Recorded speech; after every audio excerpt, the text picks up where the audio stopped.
जिनवानी जग मैया जन्म दुख मेट दो, जन्म दुख मेट दो, मरण दुख मेट दो। जिनवानी जग मैया जन्म दुख मेट दो। और गुरुदेव के पाद प्रदर्शन करके अपने जीवन के पापों को क्षय करने का सौभाग्य प्राप्त कर रहे हैं।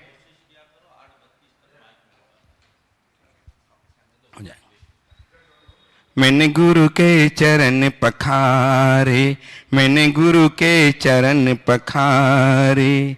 जन्म जन्म के संचित पातक, जन्म जन्म के संचित पातक क्षण भर में निर्वारे। मैंने गुरु के चरण पखारे, मैंने गुरु के चरण पखारे।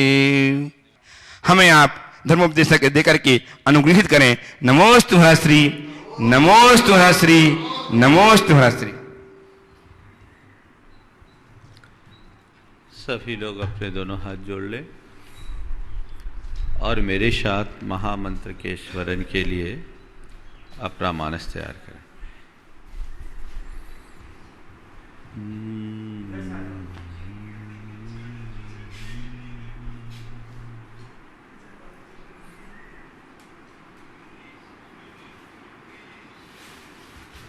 नमो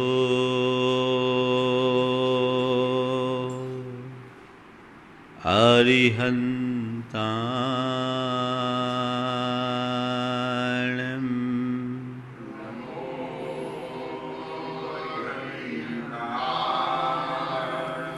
नमो सिद्धाणं,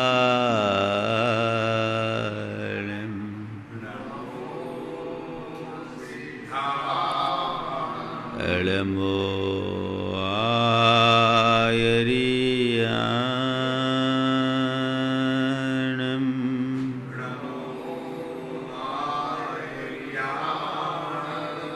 नमो उवज्झायाणं,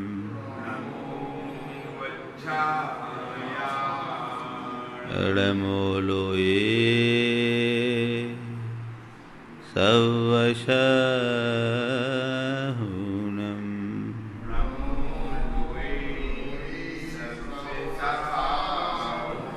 एषो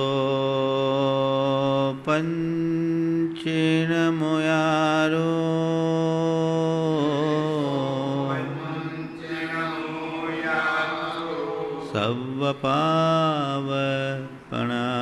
सवपावपणाशनो,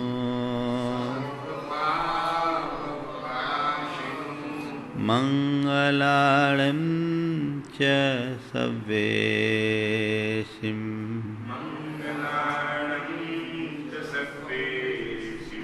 पढ़ेमं होय मंगलम।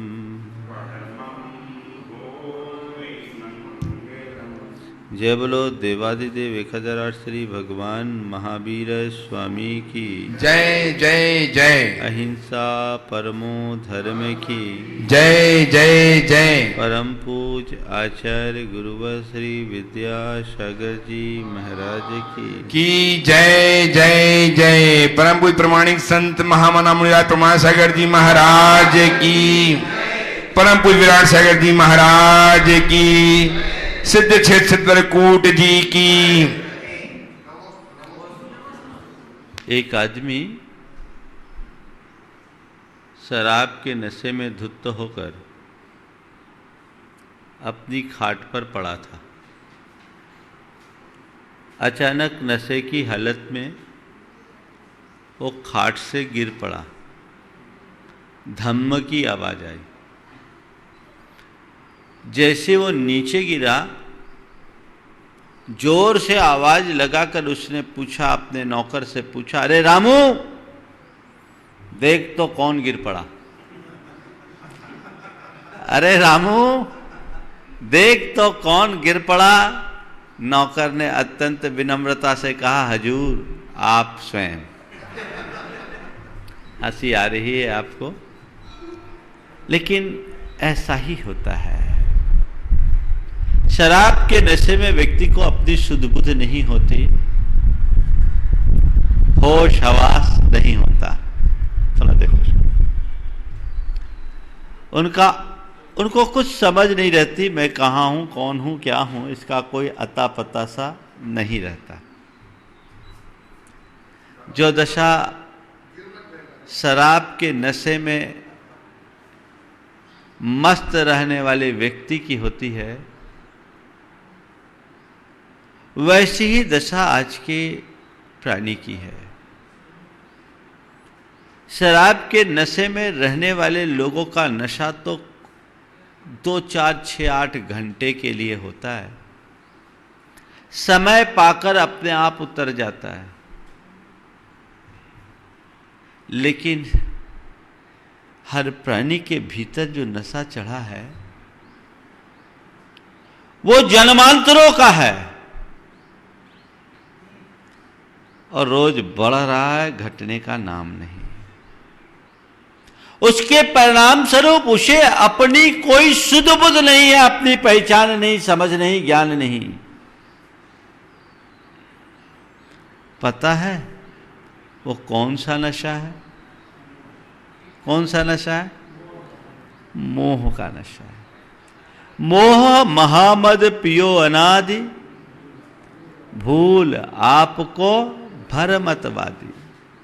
संसारी प्राणी ने मोह के महामद को पी लिया और अपने आप को भूल दिया। अपने आप को भुला देने का परिणाम है कि आज हम इस संसार में रुल रहे हैं। संत कहते अपने आप को जानो, पर जानोगे कब? जब तुम होश में रहोगे तब। और होश आएगा कब? जब नशा उतरेगा तब। सवाल नशा के उतरने का है।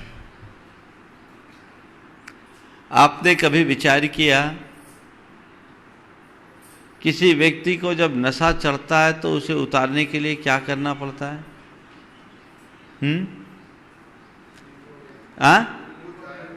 उसे खटाई खिलानी पड़ती है।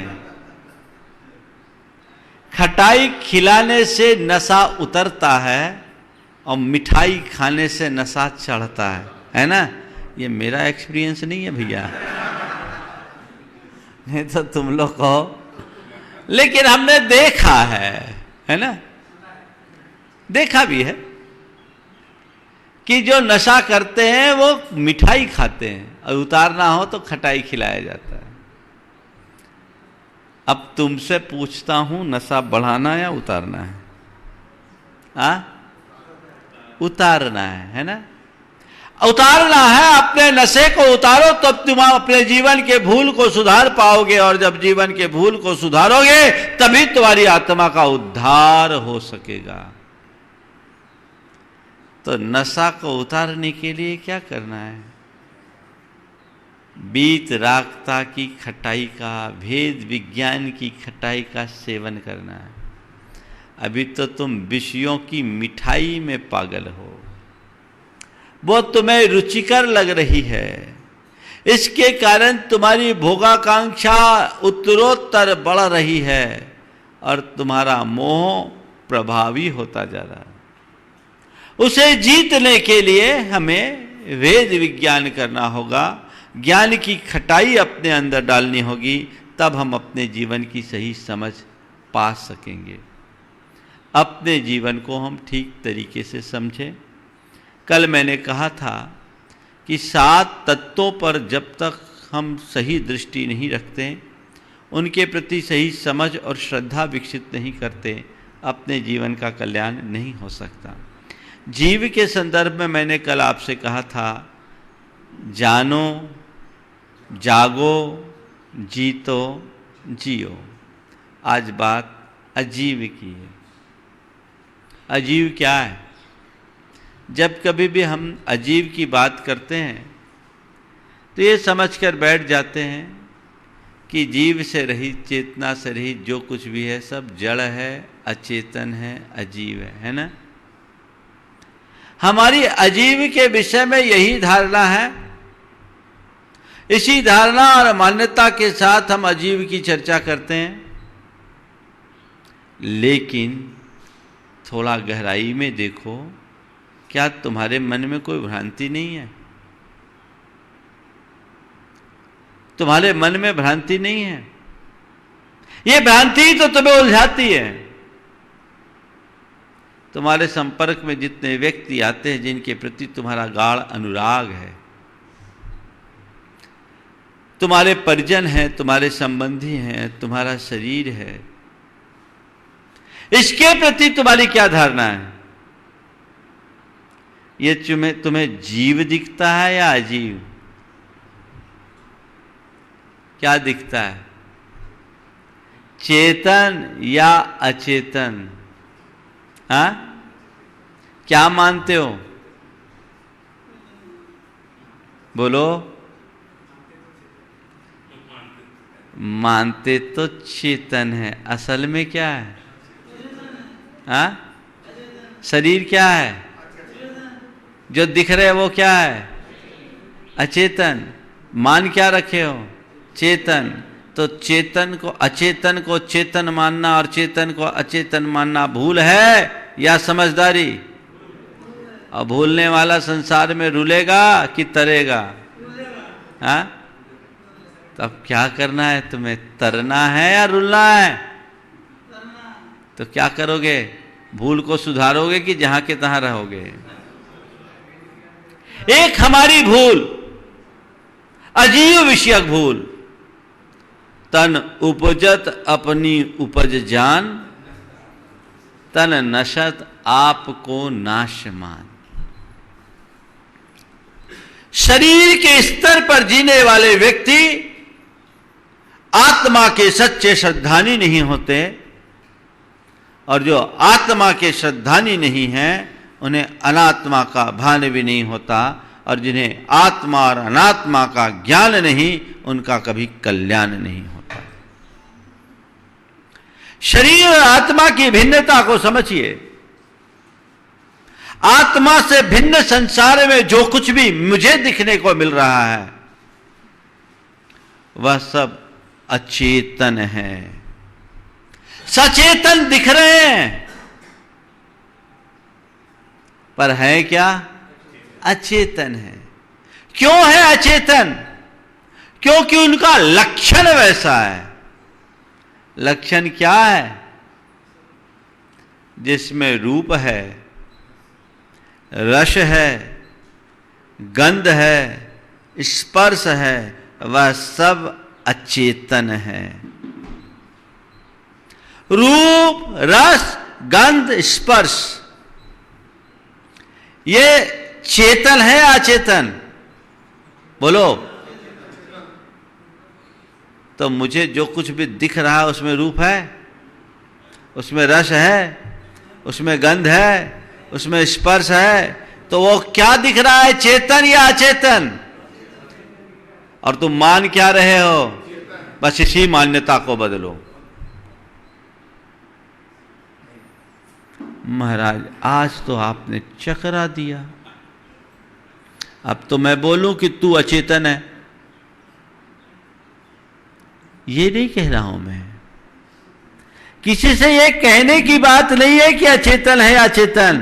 अंदर में समझ रखने की बात है कि मुझसे बाहर जितने भी चीजें हैं वो पर हैं और जड़ हैं, चेतन नहीं है। मुझे अपनी चेतना से अनुराग रखना है, जड़ से कोई अनुराग नहीं रखना। जड़ के अनुराग के कारण ही मैं संसार में भ्रमा हूं।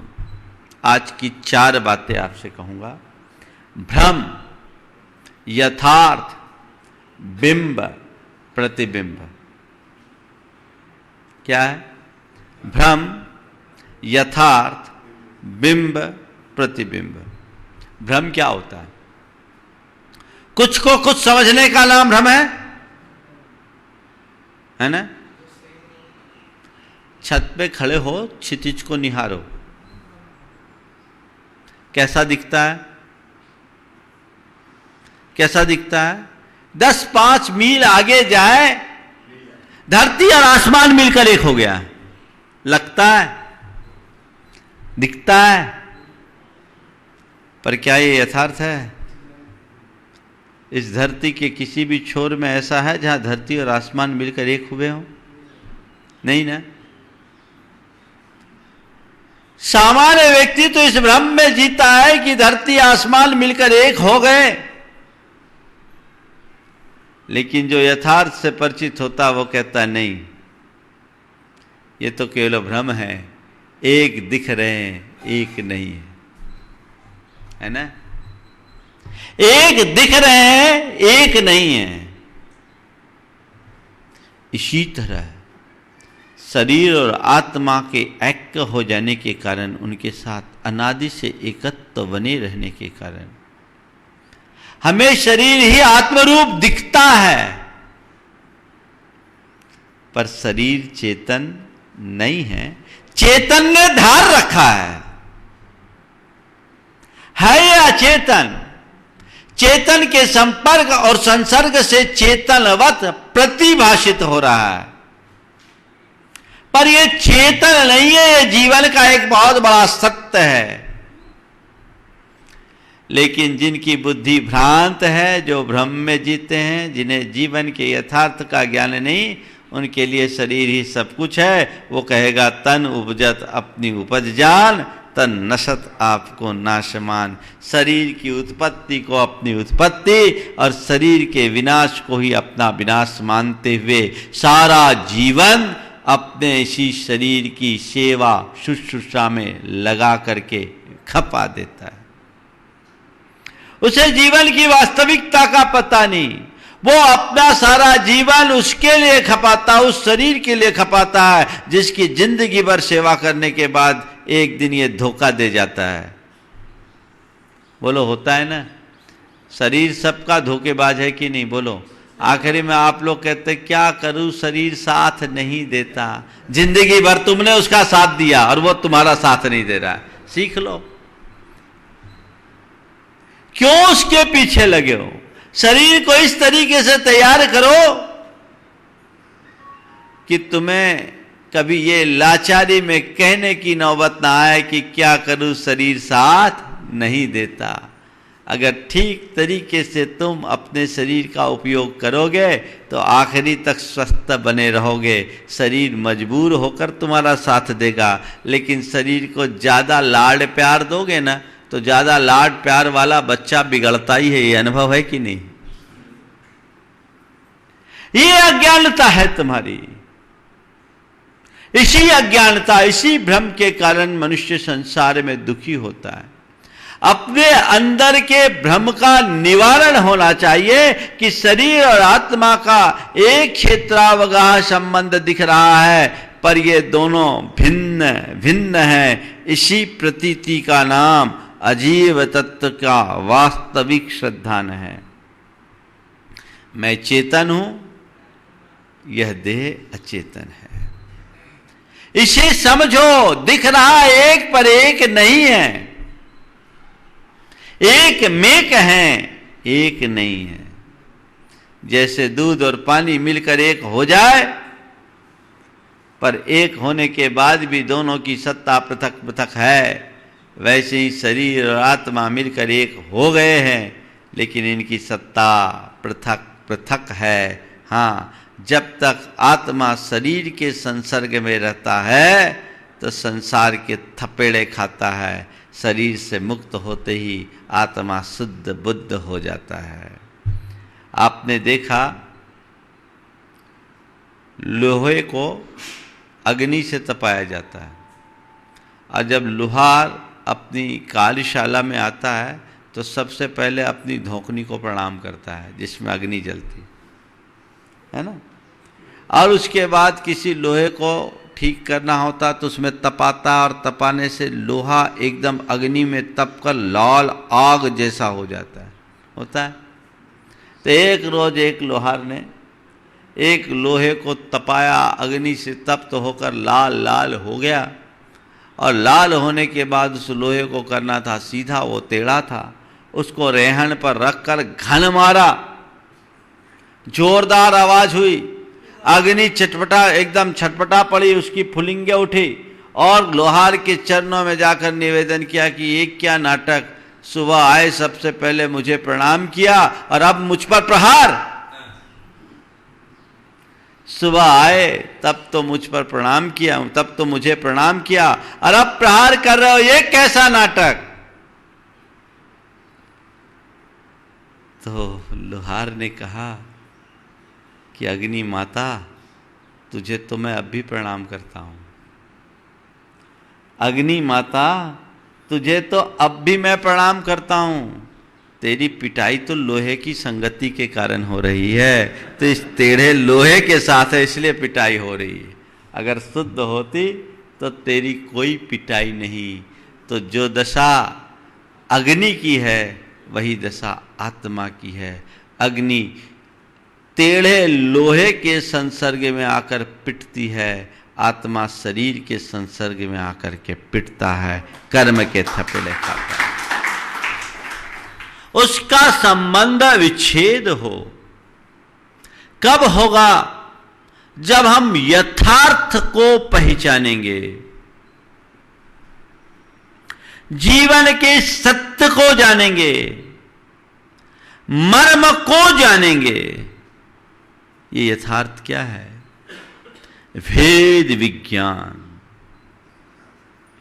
शरीर और आत्मा एक जगह है पर एक नहीं है, इसका ज्ञान यथार्थ का ज्ञान। देह और आत्मा की भिन्नता का बोध यथार्थ ज्ञान है। इसी का नाम सम्यक दर्शन है, जो हमें निज की पहचान करा दे। वो यथार्थ हमारे अंदर जागे, भ्रम टूटे, सत्य को पहचानने की दृष्टि अंदर विकसित हो। जब वो दृष्टि विकसित होगी तो हमारे जीवन की दिशा और दशा सब परिवर्तित हो जाएगी। दृष्टि अंदर में विकसित होनी चाहिए। यथार्थ को जानो। है तुम्हारे अंदर दृष्टि? यथार्थ क्या कहता है? अरस मरो अमगंधम अब्बतम चेदना गुणमसद्धम जानलिंग गहनम जीवमणि डिट्ठ संठानम। आचार्य कुंद कहते हैं, तू अपने वास्तविक स्वरूप को पहचानना चाहता है तो एक बात गांठ में बांध ले कि तू अरस है, तुझ में रस नहीं है। अरूप, तेरा कोई रूप नहीं है। अरस मरु मगंधम, तुम अगंध हो, तुझ में कोई गंध नहीं है। अब्बत्तम, तुम्हें किसी शब्द आदि के द्वारा व्यक्त नहीं किया जा सकता। मशद्दम, तुम शब्दातीत हो, तुम शब्द रूप नहीं हो। अरस मरु मगंधम अब्बत्तम असद्दम जान अलिंग गहनम, तुम्हें किसी भी इंद्री के द्वारा, किसी साधन के द्वारा जान नहीं जा सकता। अनिदिष्ट संठानम, तुम्हारा कोई निर्दिष्ट आकार नहीं, तुम निराकार हो। ऐसे जीव को जानो। चेतना गुणम असद्दम, चेतना रूप गुण वाले हो, बस वही जीव है। तुम्हारे संपर्क में जो आ रहा है उसमें रूप है, रस है, गंध है, स्पर्श है, शब्द रूप है, लिंग से पहचाना जाने वाला है, किसी न किसी आकार वाला है, वह जीव नहीं है। इतने यथार्थ को जाने लो, जीवन धन्य हो जाएगा। हमारे गुरुदेव एक कारिका को बार बार दोहराते हैं। जड़ चेतन के भेद को स्पष्ट करने वाली एक कारिका आचार्य पूज्यपाद ने लिखी। अचेतनमिदं दृश्यम मदृश्यम चेतनम तथा। अचेतनमिदं दृश्यम मदृश्यम चेतनम तथा। क्वरुष्यामि क्वतुष्यामि माध्यस्थोऽहं भवाम्यतः। क्या गहरी बात है, जीवन के यथार्थ का बोध कराने वाली बात है। इदम दृश्यम सर्वम अचेतनम, अचेतनम इदम दृश्यम, जो कुछ भी दिख रहा वो क्या है? अचेतन। ये लीला किसकी? तुम्हारी या जड़ की? रस ले रहे हो जड़ से प्रभावित होने के कारण। अचेतनम इदम दृश्यम, ये सब कुछ जो दृष्टि गोचर हो रहा है अचेतन है। और चेतनम अदृश्यम तथा, और जो चेतन वो दिखाई नहीं पड़ता। जो दिख रहा है वो अचेतन है, और चेतन उसे देखा नहीं जा रहा है। क्वरुष्यामी कतुष्यामी, किसमें रोष करूं किसमें तोष करूं, दोनों मेरा नहीं है।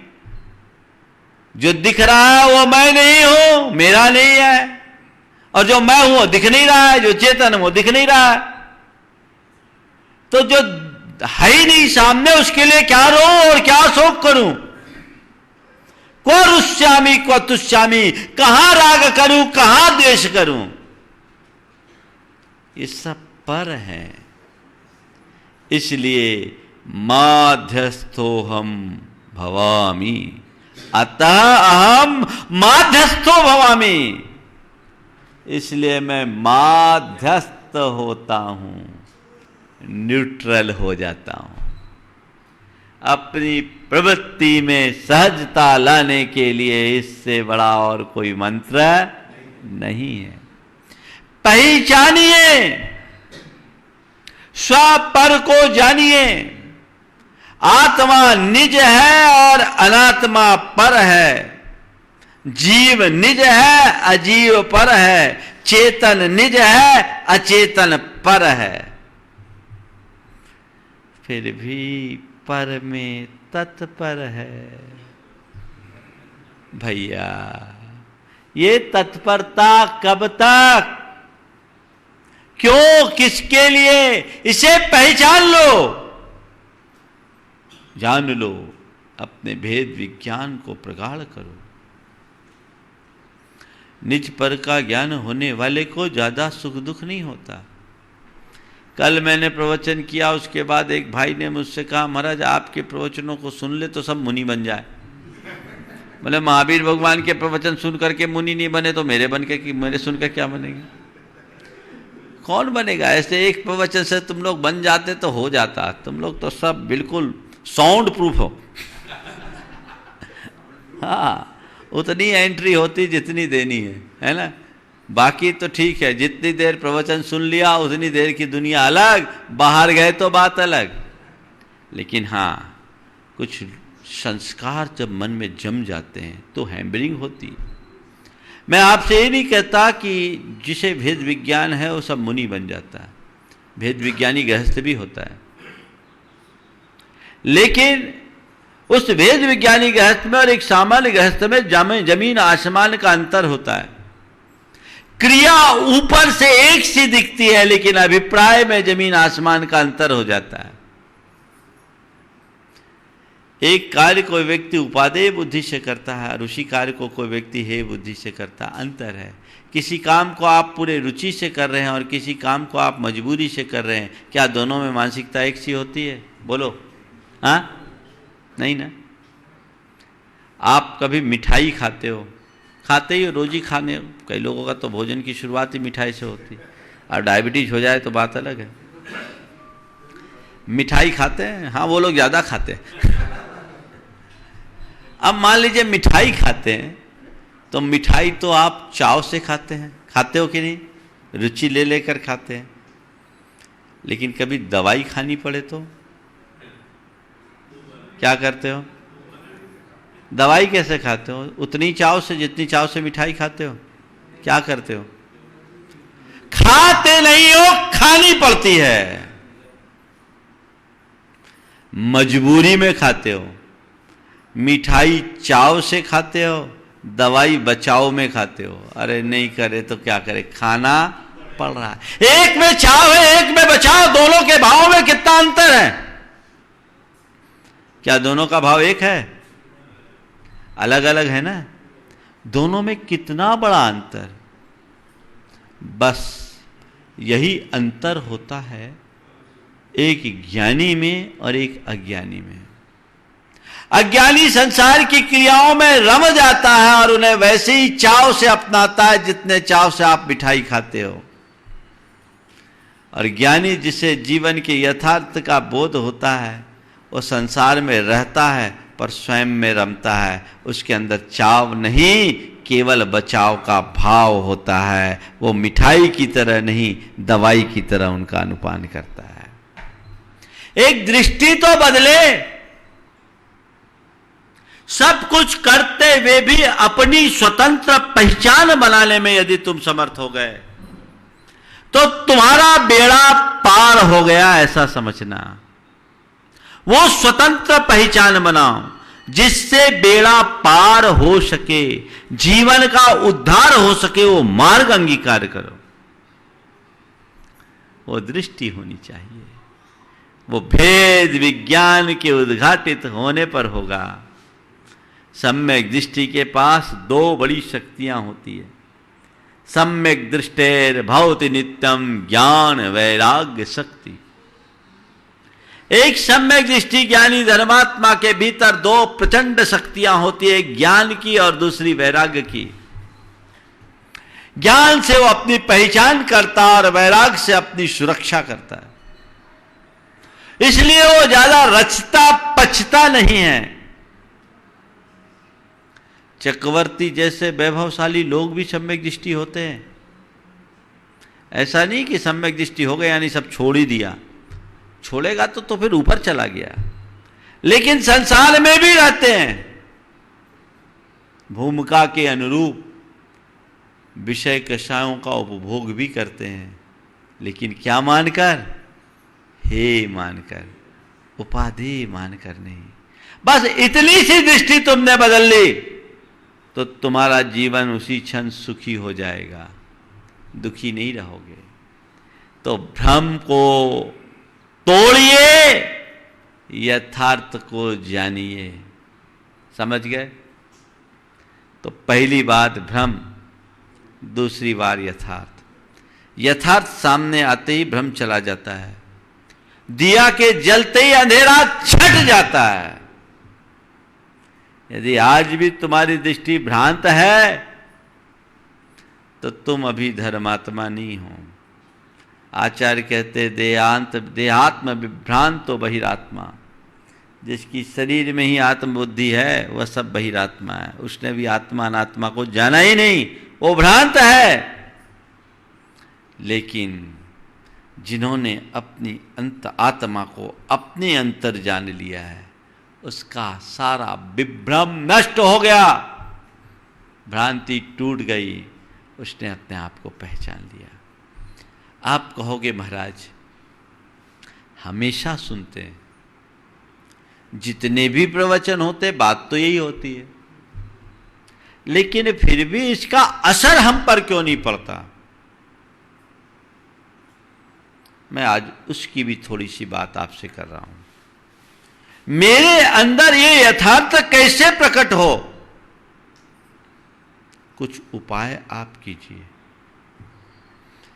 हमारे अनादि का संस्कार कैसा हम पर पड़ा हुआ है? देह रूप अपने आप को मानना, रागी देशी मोही रूप अपने आप को मानना, कर्म सहित मानना, जो हमारी संसारी दशा है, दीनहीन बनी हुई है।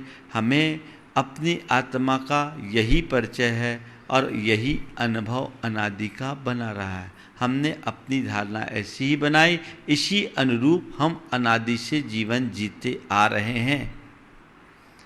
वो संस्कार हमारी चित्त चेतना पर हावी है, तो आज भी वही अनुभव में आता है। जैसे संस्कार हमारे अंदर जमे वैसा हमारे अंदर अनुभवन होता है। शास्त्रीय भाषा में कहें तो ये एक बड़ी ग्रंथि है, जिसे मोह की ग्रंथि कहूं, मिथ्यात्व की ग्रंथि कहूं। उसको भेदना है, काटना है, तो आज मनोविज्ञान में अनेक प्रयोग हुए।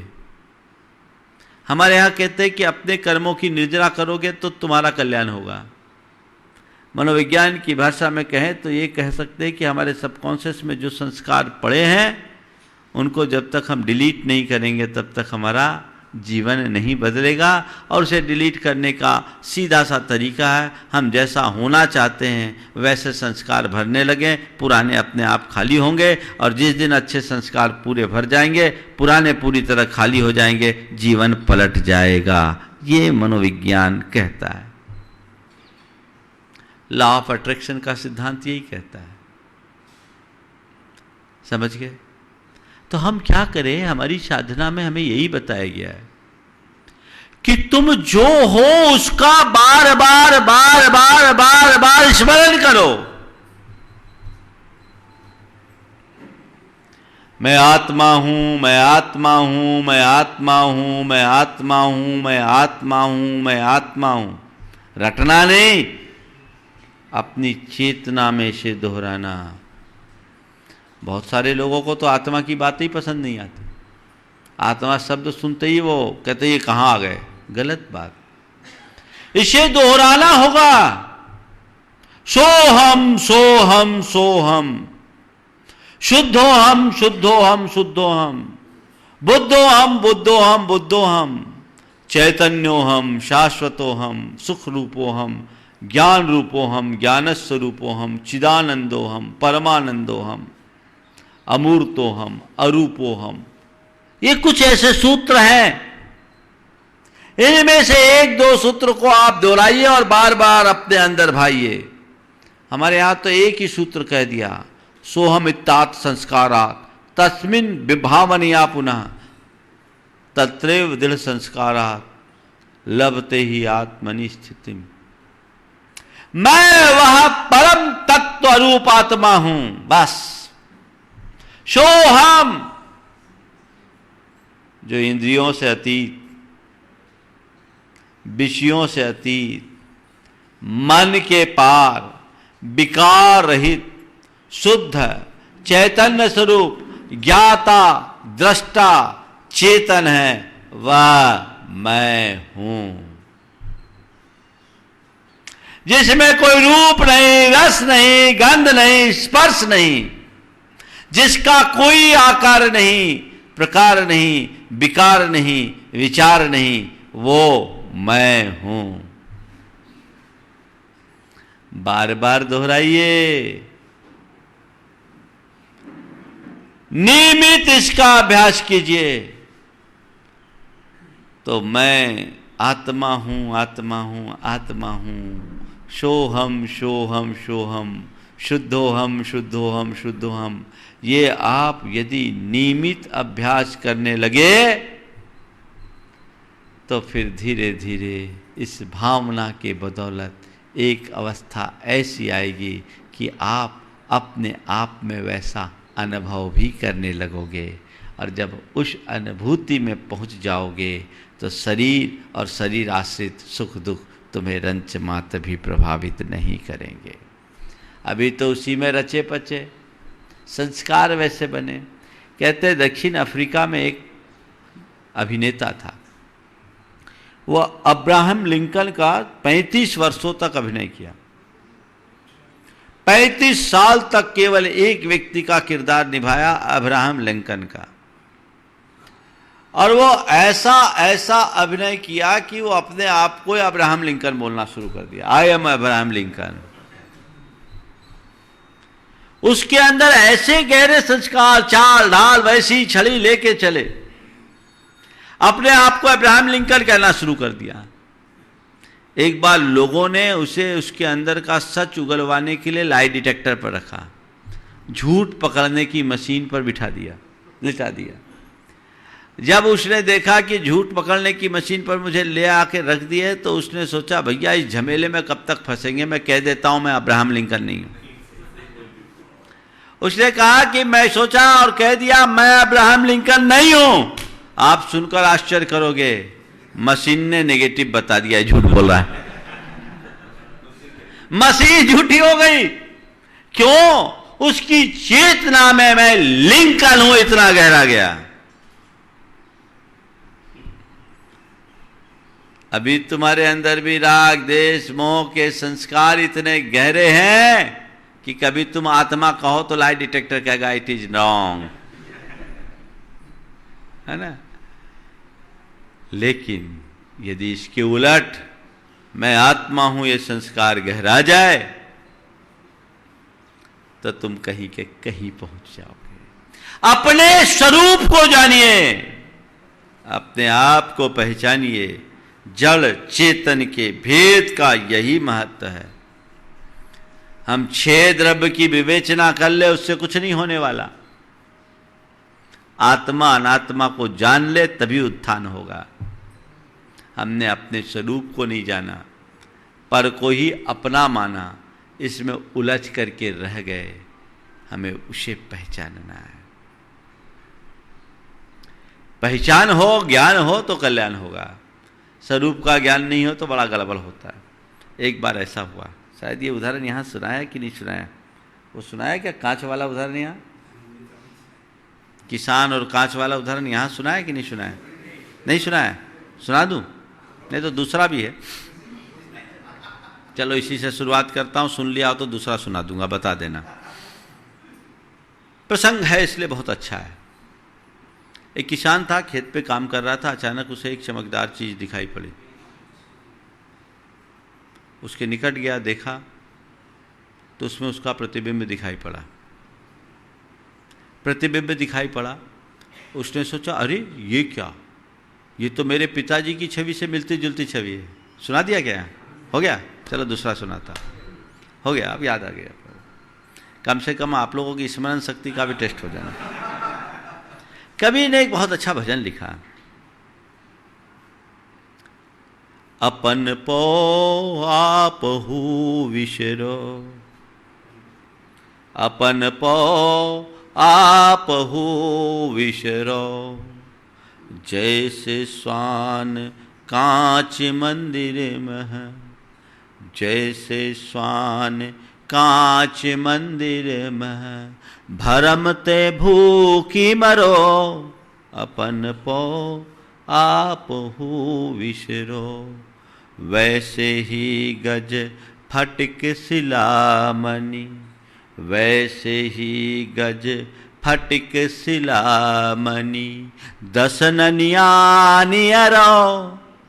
अपन पो आपहु विसरो, जो केहरी बपु निरखी कूप जल, जो केहरी बपु निरख कूप जल, प्रतिमा जाने परो, अपन पो आपहु विसरो, मरकट मुठी स्वाद नहीं बिहुरे, मरकट मुठी स्वाद नहीं बिहुरे, घर घर रटत फिरो, अपन पो आपहु विसरो, कहत कबीर ललनी के सुगना, कहत कबीर ललनी के सुगना, तो है कौन पकड़ो, अपन पो आपहु विसरो। बड़ा मार्मिक भजन है। बिंब और प्रतिबिंब की बात मैं आप सबसे कह रहा हूँ। एक बार ऐसा हुआ, एक कुत्ता एक ऐसे महल में प्रवेश कर गया जो कांच का था। कांच की दीवारें, कांच की छत, कांच का फर्श, सब तरफ कांच। अब क्या हो सकता है? कुत्ता जैसे ही उस कक्ष में गया, उसे सब तरफ कुत्ते ही कुत्ते दिखाई पड़े। कुत्ता इधर अकेला, चारों तरफ हजारों कुत्ते। कुत्ता घबरा गया, मैं अकेला हजारों के बीच। कुत्ता घबरा उठा। और अक्सर जब आदमी खुद डरता है तो औरों को डराना चाहता है। तो वो घबरा करके इन कुत्तों को डराने के लिए भौंका। तो जैसे ही कुत्ते ने भौंका, हजारों कुत्ते एक साथ उस पर भौंक गए। अब रात भर ये खेला चलता रहा। सुबह होने के बाद जब उस कक्ष को खोला गया तो देखा गया वो कुत्ता वहां लहूलुहान था, मर चुका था। सवाल है, कुत्ते को किसने मारा? कुत्ते को किसने मारा? उसके भ्रम ने। काश उसे पता चल रहता कि मैं तो बिंब हूं, ये सब प्रतिबिंब है। वो प्रतिबिंब में उलझ गया, मर गया। संत कहते हैं बिंब को पहचानो। जो तुम्हारे भीतर का आत्मा हो, बिंब है, उसे पहचानो। और संसार का यदि जो कुछ भी विस्तार है वो उसी आत्मा का विकारी विस्तार है, प्रतिबिंब है। उसे अपना मत मानो, उसे अपने समान मत मानो, उसे पर मानो, उसकी तरफ तटस्थ रहो, उनके साथ कोई प्रतिक्रिया मत जोड़ो, तुम्हारा जीवन धन्य हो जाएगा। लेकिन लोग बिंब को तो भूलते हैं, प्रतिबिंब से उलझते हैं, है ना। ये संसार की जितनी भी पर्याय है ऊपर का चोला है, अंदर का स्वरूप। पर हमें उसकी तरफ ध्यान नहीं। किनके ऊपर ध्यान? इस बाहरी रूप पर ध्यान है। इसमें उलझ कर रह जाएंगे, जीवन कैसे धन्य होगा। वैसे ही गज फटिक शिला मणि दसननी आनरो। इस फटिक की शिला के आगे कोई हाथी आता है तो उसे लगता है कि कोई हाथी इसके अंदर घुसा हुआ है, और वो अपनी दांतों से और अपने माथे से उस शिला को तोड़ने की कोशिश करता है, फोड़ने की कोशिश करता है, पर शिला नहीं टूटती, उसके दांत टूटते हैं, उसका माथा फूटता है। और उसमें कोई हाथी हो तब तो निकले। लेकिन बिंब प्रतिबिंब में उलझ गया। जो केहरी बपु निरख कूपजल। वो कहानी आप सबको याद होगी, पंचतंत्र की कथा है। जंगल में एक शेर था, उसका बड़ा आतंक था। सारे जंगल के प्राणी उससे बड़े दुखी रहते थे। एक रोज जंगल भर के सारे प्राणियों ने मीटिंग की कि भैया देखो, शेर है, बलिष्ठ है, राजा है, वो भूखा तो रह नहीं सकता, लेकिन उसके चक्कर में हम सबकी नींद हराम होती है। मैं एक प्रस्ताव रखता हूँ। उस पूरे की पूरी सभा में एक सियार ने प्रस्ताव रखा कि मैं एक प्रस्ताव रखता हूँ कि हम सब आपस में तय कर ले और प्रतिदिन एक जानवर उसके पास चले जाए ताकि बाकी सब निश्चिंत होकर के रहे। सबको प्रस्ताव अच्छा लगा कि भैया चलो एक जाएगा, बाकी तो बचेंगे, अभी तो कोई चैन से नहीं सो सकते। प्रस्ताव हो गया और सबने तय किया कि शेर के पास चले। कौन चले? बोले सब चलो। एक साथ सारे जानवर जंगल के शेर के पास गए। शेर अपने गुफा के दरवाजे पर बैठा था। अपने सामने सारे जानवरों को आता देख के शेर को आश्चर्य हुआ, जो मेरी गंध से दूर भागते थे आज एक साथ कैसे आ गए। जब सामने आया तो शेर ने आश्चर्य पूछा कि भाई तुम सब आज इकट्ठे ऐसे कैसे आ गए, क्या बात है? बोले महाराज आप राजा हैं, हमारे प्रजा हैं, आप हमारे अन्नदाता हो, हमारे संरक्षक हो। हम लोगों ने विचार किया कि हमारा राजा जो हमारे लिए जान देता, हमारी रक्षा करता है, वो अपने भोजन के लिए दर दर फिरे, ये शोभा नहीं देता। इसलिए हम लोगों ने तय कर लिया है प्रतिदिन हम में से एक प्राणी आपकी सेवा में आ जाएगा। शेर ने कहा अच्छा हाँ। तो कहा देखो गड़बड़ नहीं करना। बोले नहीं गड़बड़ नहीं होगा, गड़बड़ करोगे तो एक को भी नहीं छोड़ूंगा। महाराज कैसे गड़बड़ होगा, आपका राज है, हम आपकी, आप राजा हो हम प्रजा है। शेर ने मन में सोचा अच्छा है, कई दिनों को उपवास से तो बचूंगा, मेहनत नहीं होगी। अब प्रतिदिन एक एक जानवर जाने लगा, रोज का क्रम हो गया। एक जानवर जाने लगा। जिसका नंबर आता वो बेचारा रोता, बाकी सब निश्चिंत। एक रोज एक खरगोश का नंबर आया, खरगोश निकला नहीं। बाकी जानवरों ने कहा भैया सब पर सामत आएगी, जा तू, इतने देर की कर दिया, अभी तक गया नहीं। बोले मैं जाता हूँ। बोले देख सब पर सामत आएगी। बोले आप चिंता मत करो, आज के बाद किसी पर सामत नहीं आएगी। हाँ, तू लड़ेगा क्या शेर से? बोले चिंता मत करो। तुझ में खून कितना है? बोले ताकत से नहीं लड़ा जाता, टेक्निक से लड़ा जाता है, शक्ति से नहीं युक्ति से लड़ा जाता है। मैं लड़ूंगा और आप चिंता मत करो, आज के बाद किसी को शेर के पास जाना नहीं पड़ेगा। ठीक है। अब क्या हुआ? खरगोश निकला, 3 घंटे लेट निकला। शेर के पेट में चूहे कूद रहे थे। वो बार बार अपने गुफा के द्वार पर चक्कर लगा रहा था। 3 घंटे के बाद आया भी तो खरगोश जैसा प्राणी जो उसके नाश्ते के बराबर नहीं था। एकदम आग बबूला हो गया, ये क्या शेर गुर्राया? खरगोश ने पल में पैंतरा बदला, बोला महाराज जल्दी खा लो नहीं तो ये भी नहीं मिलेगा। क्या हो गया, इतने लेट क्यों आए? बोले महाराज मैं तो सही समय पर निकला था। हुआ क्या? बोले रास्ते में एक दूसरा शेर मिल गया। रास्ते में एक दूसरा शेर मिल गया। उसने कहा कहां जा रहे हो? बोले राजा के पास। राजा वो नहीं, राजा मैं हूं, अधिकार मुझ पर है। महाराज क्या बताऊं, वो मुझे घेरे रहा, मैं झाड़ी में छुप गया। मैं झाड़ी में छुप गया, 3 घंटे तक छुपा रहा। फिर वो इधर उधर आ गया तो मैं छुपता छुपाता आपके पास आ गया। महाराज मैं छोटा प्राणी था इसलिए आ गया, कल से बड़े प्राणी को घेर ले तो मुझे नहीं मालूम, बड़ा कद्दावर शेर है। अच्छा कौन सा शेर है, कहाँ है वो? बोले चलिए मैं आपको बता दूं, उसकी गुफा मैंने देखी है। अब क्या है? शेर कहा चलो उसको पहले निपटाता हूँ। खरगोश शेर को लेकर के गया, खरगोश के पीछे पीछे शेर गया और खरगोश आगे जाकर एक कुआं के पास गया। कुआं के मुडेर से सट कर कहा महाराज इसी गुफा में मैंने उसे जाते देखा।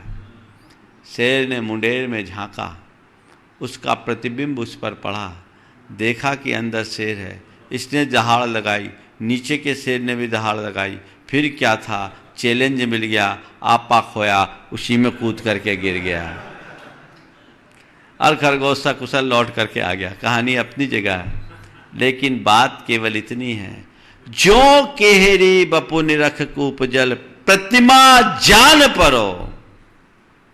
ये हमारी अपनी अज्ञानता का एक प्रतीक है। यथार्थ को जानने वाला व्यक्ति इसमें कभी उलझता नहीं है। फिर कहते हैं मरकट मूठी स्वाद नहीं बिहुरे, घर घर रटत फिरो। बंदर को पकड़ने के लिए क्या किया जाता है पता है? करना नहीं तो तुम लोग कहोगे यहाँ बंदरों का आतंक। सामान्य रूप से बंदरों को पकड़ने के लिए सकरे मुंह के मटके रखे जाते हैं और बंदरों को चना बहुत प्रिय होता है। तो क्या करता है चना खाने के चक्कर में अपने हाथ को मटके में डालता है, मुट्ठी भर लेता है। अब मुट्ठी भर करके बाहर निकाले, मुंह छोटा है तो हाथ अटक जाता है। हाथ अटक जाता है तो उसे लगता है कि इसके अंदर कोई भूत है जिसने मुझे पकड़ लिया। और हाथ बाहर निकाल नहीं पाता, वो मुट्ठी ढीली करे तो हाथ अभी निकल जाए, लेकिन इधर उधर भरता है, मुझे पकड़ लिया पकड़ लिया पकड़ लिया। उस चक्कर में बंदर भी पकड़ में आ जाता है। यही दशा तुम्हारी है।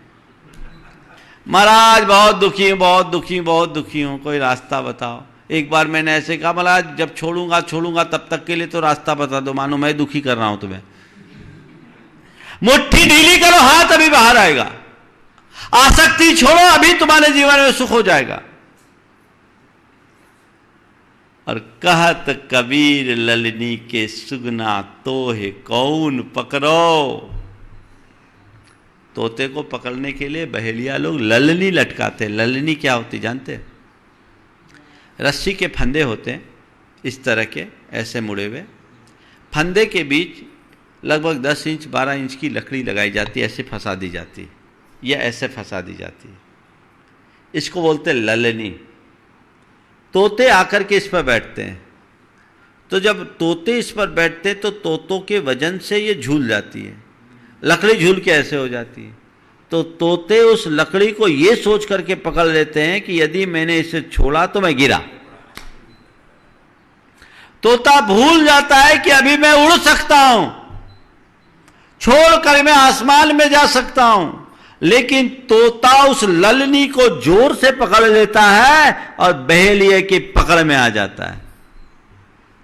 तो कबीर कहते, कहत कबीर ललनी के सुगना, तो ये कौन पकड़ो। हकीकत तो यही है। ये बताओ, चीजों को तुमने पकड़ा या चीजों ने तुम्हें पकड़ा? किसने पकड़ा? और रो रहे, क्या करे, छूटती नहीं है। एक बार एक व्यक्ति ने गुरुदेव से कहा, महाराज बीड़ी पीते थे वो, महाराज बीड़ी की आदत है, बीड़ी छोड़ना चाहता हूँ, छूटती नहीं, कैसे छोड़ूं? गुरुदेव ने कहा, बीड़ी छोड़ना बहुत सरल है, बीड़ी छोड़ना बहुत सरल। बोले कैसे? बोले ऐसे पकड़ते हो उंगलियों से? बोले हाँ ऐसे ही पकड़ते। बोले ऐसे कर दो। कैसे पकड़ते हो? ऐसे पकड़ते हो? बोले हाँ ऐसे ही पकड़ता हूं। बोले ऐसे कर दो, बीड़ी अभी छूट जाएगी। बस ये ऐसे को ऐसे करने का ही तो खेल है भाइयों। क्या करना? ऐसे करना या ऐसे करना है? बस यही खेल है। और जब तक तुमने अपने मन से चीजों को नहीं उतारा, चीजें तुम पर हावी रहेगी और तुम्हारा जीवन दुखी दुखी और दुखी बना रहेगा। इसलिए इस अजीब के सत्य को समझो, भ्रम से मुक्त होकर यथार्थ को जानो, बिंब को पहचानो, प्रतिबिंब में कभी मत उलझो। जीवन तभी धन्य होगा। समय आप सबका हो गया है। मंगल भावना के साथ में विराम दूंगा। मंगल मंगल होए जगत में सब मंगलमय होए।